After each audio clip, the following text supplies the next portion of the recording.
Marché de Goma, les clients se font rares. Les allées, d'habitude bondées, sont presque désertes. Je n'ai eu aucun client depuis ce matin. D'habitude, une grosse partie de ma marchandise est déjà vendue. Tout est devenu trop cher. Les prix des fruits et légumes se sont envolés depuis la reprise du conflit dans l'est du pays. C'est le kilo de tomates qui a connu la plus forte hausse, avec une augmentation de 300%. On achetait nos tomates 14 €. Maintenant, c'est 39 €.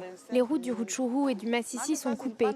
Les produits viennent de Tanzanie et passent par le Rwanda. C'est très compliqué.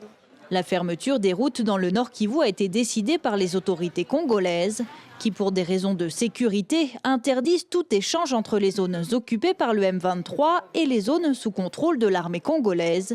Une fermeture qui a aussi mis à l'arrêt les exportateurs. Il y a des vêtements partout. Dans son entrepôt, Angélique voit les ballots de 45 kilos de vêtements s'entasser au fil des jours.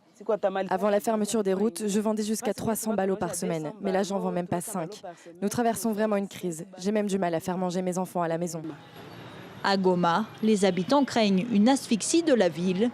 Si la fermeture des routes est un coup dur, pour cet économiste, l'insécurité menace aussi l'approvisionnement. Cette province vit de l'agriculture. Avec la guerre, on ne sait plus aller au champ, ceux qui cultivaient. D'autres ont laissé leurs champs, alors que c'était la période même de récolte, avec comme conséquence la quantité à pouvoir fournir au marché va diminuer. Autre source d'inquiétude, la dernière route encore ouverte risque elle aussi d'être fermée. Des affrontements y sont régulièrement signalés entre le M23 et l'armée congolaise. Cette fermeture